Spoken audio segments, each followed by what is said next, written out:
Jadi tidak ada cita-cita menjadi penulis. Hanya kemudian karena saya suka membaca, saya suka bercerita, dan salah satu cara bercerita yang paling efektif adalah menceritakannya kembali lewat tulisan.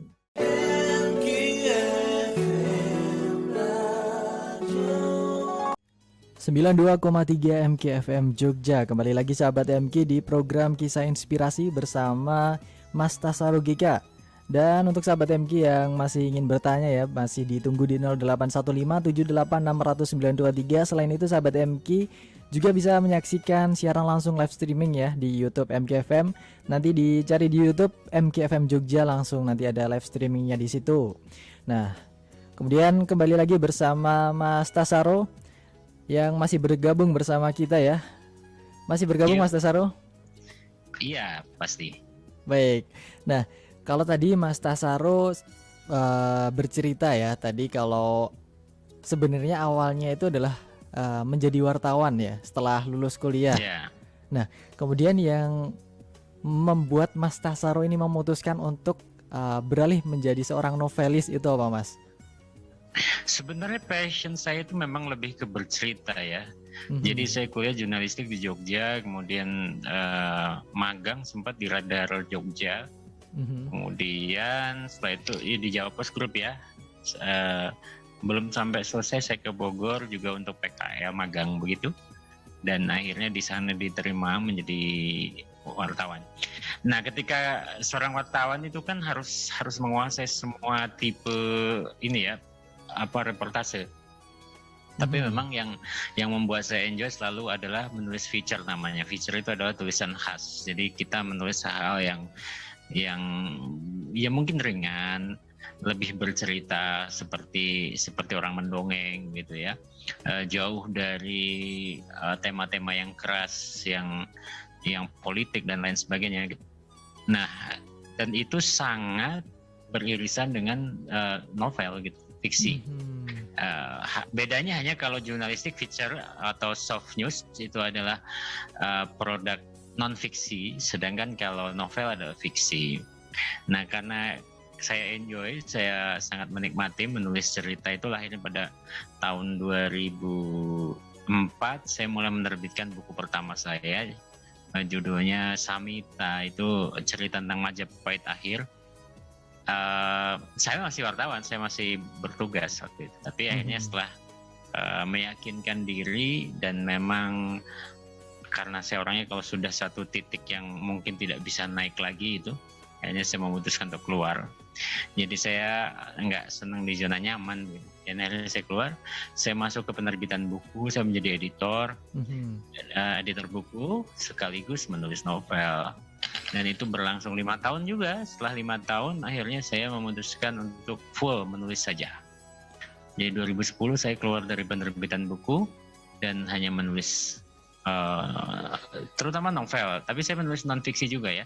Cuman memang spesialisasi saya memang novel. Oke, baik. Memang jadi sebenarnya urutannya begitu. Mas Tasaro ini sangat suka dengan tantangan sepertinya ini, Mas Tasaro. Luar biasa. Pada sampai usia tertentu ya. Sekarang udah. Baik. Nah, kalau tadi dilihat dari Mas Tasaro yang sangat suka dengan tantangan ya, Mas. Itu kalau dari pihak keluarga atau orang-orang terdekat Mas Tasaro ini gimana, Mas? Apakah mendukung atau gimana? Kan kadang ada nih yang orang tua kemudian udah kamu di situ aja udah nyaman gitu kan. Oh iya, komen ada. Bahkan saya waktu di penerbitan buku itu kan terakhir jadi GM gitu. Lumayan lah gitu, membawakan 100 sampai 200 orang. Wah. Dan ketika saya memutuskan untuk berhenti untuk menjadi penulis saja gitu, memang ada kamu yakin kan sudah begini begitu seperti yang tadi disampaikan. Tapi ya gimana, karena memang saya orangnya nggak bisa berhenti, pengen sesuatu yang baru, sesuatu yang lebih menantang. Akhirnya ya saya mengambil keputusan itu, tapi saya bertanggung jawab terhadap keputusan itu. Artinya apapun yang menjadi tanggung jawab saya tetap berjalan. Itu dari SMA sih sebenarnya, mulai dari memilih SMA itu sendiri, kemudian memulai kuliah, jurusan kuliah. Saya cukup mendahului usia. Maksudnya dulu saya itu selalu gelisah orangnya. Jadi usia segini harusnya sudah apa, sehingga saya nikah juga umur 23-an, kemudian pensiun juga umur 29 gitu. Jadi memang memilih sesuatu yang menantang tadi, kalau benar sih disampaikan begitu. Sampai sekarang pun saya tidak diam hanya menulis, tapi juga sedang dengan beberapa teman yang sangat bagus kerjasamanya, kita membuat sekolah, kemudian komunitas entrepreneurship, kawasan edukasi sejak setahun yang lalu. Baik, berarti memang sejak SMA ya tadi terkait dengan keputusan juga. Nah, biasanya nih Mas, biasanya kan kita ini kadang sulit ya Mas menentukan keputusan apa yang mau diambil, dan kadang kita juga bahkan banyak yang ya udahlah ngalir aja nanti pasti juga ketemu gitu.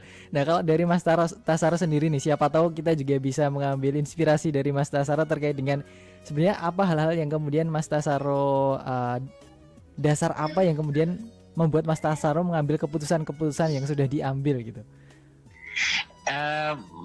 Ini pas tepat untuk saya, belum tentu untuk orang lain. Tapi memang saya orang yang selalu berencana, jadi saya harus punya rencana untuk segala sesuatu, jadi tidak mengalir gitu. Kalau nanti mengalir tahu-tahu sudah di air terjun lagi kita jatuh. Jadi saya selalu punya perencanaan, saya mau ngapain gitu. Saya setahun ke depan mau apa, 5 tahun ke depan mau apa gitu. Jadi segitu saja saya masih banyak hal yang saya sesali. Maksudnya seandainya saya bisa melakukannya lebih baik dulu gitu ya. Tapi tentu itu tidak berguna penyesalan semacam itu, karena toh saya sudah berusaha melakukannya dengan baik, melakukan perencanaan dengan baik, breakdown rencana, dan berusaha mengeksekusinya dengan penuh tanggung jawab. Jadi kalau soal hasil, ya itu sudah di luar kemampuan kita, kontrol kita. Jadi ya kalau ditanya kemudian latar belakangnya atau kemudian mengapa saya bisa menjadi pribadi yang begitu, mungkin ya karena saya terbiasa mengambil keputusan sejak sangat muda mungkin ya.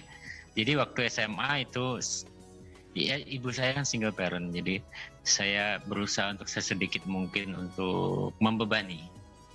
Lulus SMA saya keliling Jogja tuh pakai sepeda, ngelamar berbagai radio gitu untuk jadi penyiar. Di antaranya dulu MK belum ada itu, coba kalau udah ada, tapi nggak ada yang nerima. Waktu itu kan wow, masih sulit sekali untuk masuk dunia broadcasting. Ya begitu, akhirnya saya kuliah juga saya ambil sesuatu yang jurusannya yang kira-kira bisa cepat membantu saya mandiri. Sehingga sejak itu memang saya memutuskan segalanya sendiri, dan segala konsekuensinya juga saya hadapi sendiri. Oke, gitu sih kurang lebih. Luar biasa sekali perjuangan Mas Tasaro ya ternyata. Barangkali ini bagi fansnya Mas Tasaro nih yang suka membaca novelnya, perlu tahu juga nih kisah Mas Tasaro dalam berjuang mengarungi hidupnya ini, mulai dari lulus SMA hingga sekarang ya. Nah, kalau tadi ngomong-ngomong tentang penulisan novel lagi ya Mas. Nah, awal mula Mas Tasaro menulis novel itu setelah menjadi wartawan ya, atau sambil menjadi wartawan tadi ya? Sambil. Oh, sambil. Karena jurnalistik itu ilmu yang sangat strategis untuk melakukan apapun di dunia komunikasi ya.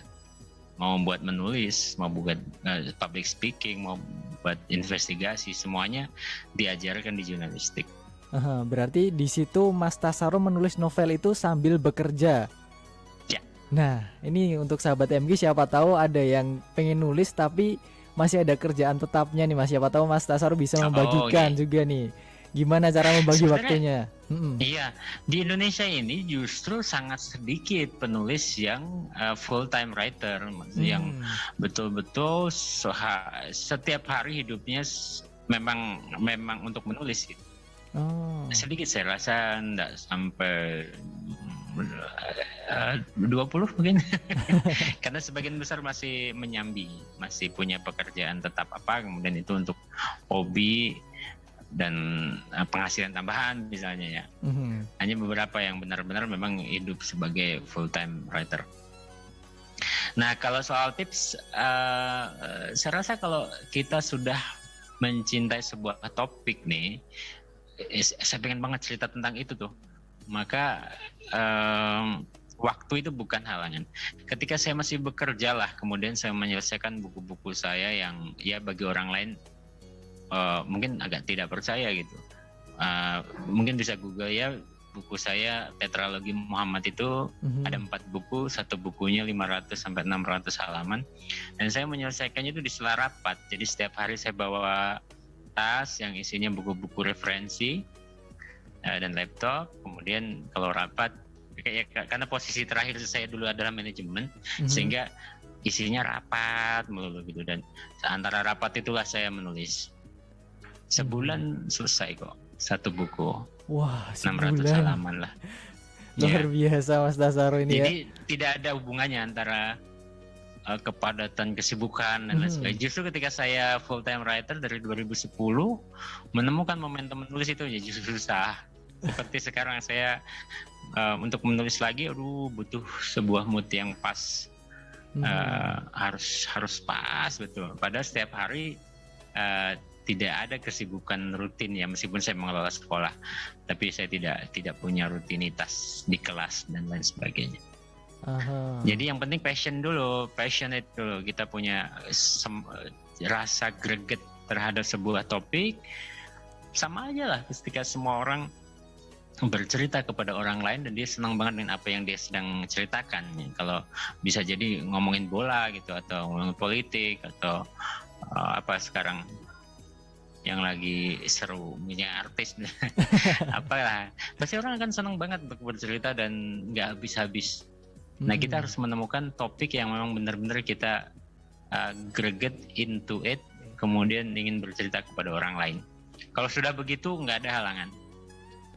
Saya dulu bahkan ketika awal-awal menulis, saya tidak punya komputer, saya menulis di kertas, kemudian ya kertas apa saja, buku aja nggak punya gitu, kadang di kardus. Terus saya ke apa itu namanya, penyewaan komputer. Dulu ada penyewaan komputer, sekarang udah nggak ada ya. Jadi setiap hari ke penyewaan komputer, saya ketik ulang itu tulisan-tulisan saya yang ada di kardus. Jadi nggak ada halangan kalau kita sudah punya passion terhadap sebuah topik atau tema, kita akan dimudahkan. Sebaliknya, kita punya waktu yang banyak tapi kita tidak punya sebuah topik yang kita ingin ceritakan, ya tersendat. Orang bilang writer's block gitu. Ya. Baik, berarti memang luar biasa juga ya, di sela-sela kesibukan masih bisa menulis novelnya ini. Nah, kemudian tadi yang ingin saya tanyakan itu Mas, terkait dengan pasti waktu awal-awal menulis juga ya Mas. Waktu awal-awal menulis novel itu pasti ada kesulitan-kesulitan tertentu. Tadi seperti yang sudah disebutkan, ada belum punya komputer juga. Nah, ada nggak masalah lain yang kemudian menjadi kesulitan Mas Tasaro, dan bagaimana cara Mas Tasaro menghadapi itu? Kalau dulu lebih ke riset ya, karena dulu belum ada Google. 2004 itu internet masih terbatas. Sudah ada Google ya, sudah, tapi masih terbatas lah, nggak seperti sekarang.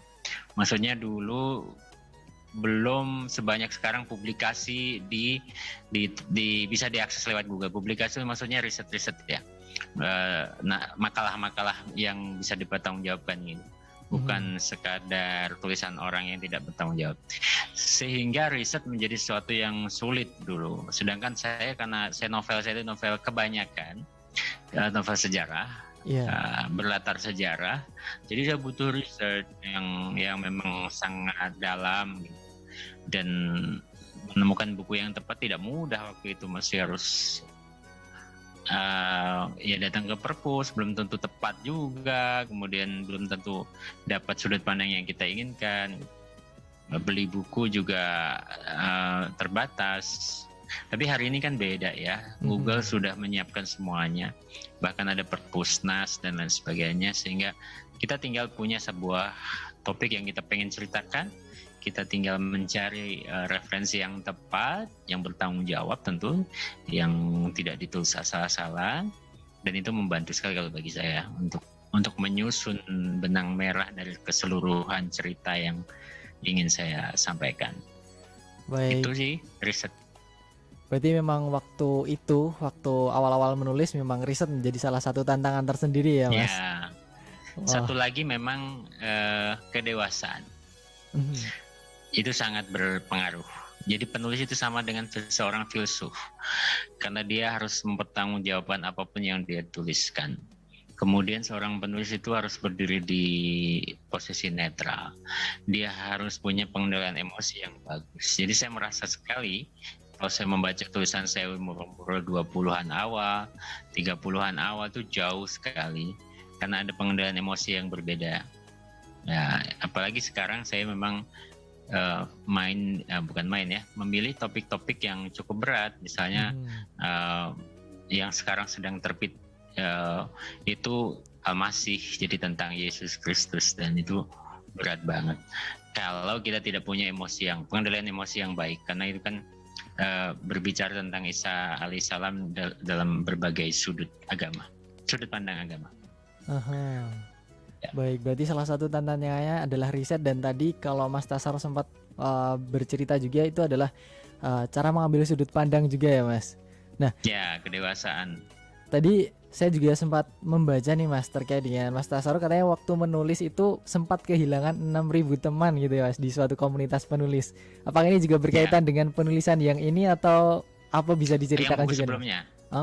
Ya, di 2009 saya menulis Tetralogi Muhammad Sallallahu Alaihi Wasallam, dan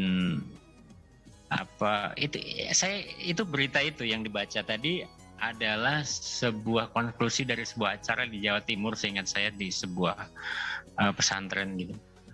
Ya tentu karena judul. Jadi ya ada dramatisasi ya di situ ya, meskipun tidak se-clickbait yang sekarang media sekarang gila-gilaan itu. Ya, tapi memang seperti itu, tapi tidak begitu-begitu amat. Maksudnya begini, ketika saya menerbitkan buku itu kan tentu ada perbedaan pendapat ya. Kebanyakan sahabat-sahabat saya tidak, karena saya kan dulu bergabung dalam sebuah komunitas menulis gitu ya, yang anggotanya memang ribuan. Dan ketika saya menerbitkan buku itu, sebagian sahabat lama saya itu tidak setuju, sehingga saya akhirnya waktu itu ya, itu kan 10 tahun lebih ya, 10 tahun yang lalu lebih. Mungkin saya juga masih sangat muda waktu itu. Ya, maksudnya secara emosi. Jadi saya memutuskan untuk keluar dari komunitas itu, gitulah. Itu yang kemudian menjadi judul kehilangan 6.000 teman itu, mungkin karena penulis berita itu menyimpulkan. Jadi saya memang keluar dari komunitas itu daripada ribut. Baik. Nah, waktu itu bagaimana nih Mas Tasaro menanggapi hal itu juga dari teman-teman yang kurang setuju gitu? Iya, itu 10 tahun yang lalu, 11 tahun yang lalu. Saya jauh lebih muda dalam hal emosional ataupun usia. Dan memang dulu saya kebingungan gitu. Kenapa kemudian menuliskan sosok Rasulullah Sallallahu Alaihi Wasallam menjadi sesuatu yang masalah gitu, hanya karena ditulis dalam bentuk novel. Jadi ada emosi, ada ketidaksetujuan, ada saya nggak didukung ya. Padahal ini kan sebuah gerakan yang baik gitu. Toh sampai hari ini tidak ada yang mengikuti langkah itu, karena memang tidak mudah menuliskan kisah Rasulullah dalam bentuk novel. Saya merasa ditinggalkan saja waktu itu, dan saya bersama dengan waktu perlahan-lahan saya jadi memahami hal yang prinsip bagi saya, bahwa tugas saya berkarya, kemudian silahkan saja dunia yang menilainya. Akhirnya buku itu sampai sekarang masih cetak ulang, dan buku itu yang membuat saya punya konteks untuk selalu berbicara tentang Rasulullah, dan jika ini tidak pandemi, biasanya saya juga keliling berbagai pesantren ataupun komunitas kampus gitu ya, dan berbicara buku yang sama gitu. Jadi saya rasa memang hikmahnya di sana, bahwa memang itu pendewasaan saja. Saya yakin teman-teman saya yang dulu tidak setuju pun punya alasan yang baik, bukan hal yang negatif gitu. Hanya kemudian kita tidak bertemu dalam sebuah kesepakatan perihal layak tidaknya Rasulullah ditulis dalam bentuk novel. Baik, berarti Mas Tasaro mengambil hal itu sebagai salah satu proses pendewasaan diri ya Mas? Iya, betul sekali. Baik, nah tadi Mas Tasaro juga sempat bercerita juga ya kalau saat ini sedang menjalankan sekolah tadi ya Mas? Ya. Nah, tapi kita akan bicarakan terkait itu juga nanti setelah informasi yang berikut ini, dan sahabat MG juga tentunya siap. bisa bergabung lagi ya di 081578600923. Anak muda itu harus gelisah, tidak boleh merasa aman, dan itu terbukti sekarang. Banyak orang kaget dan kebingungan harus melakukan apa, karena tiba-tiba dunia berubah dalam sekejap.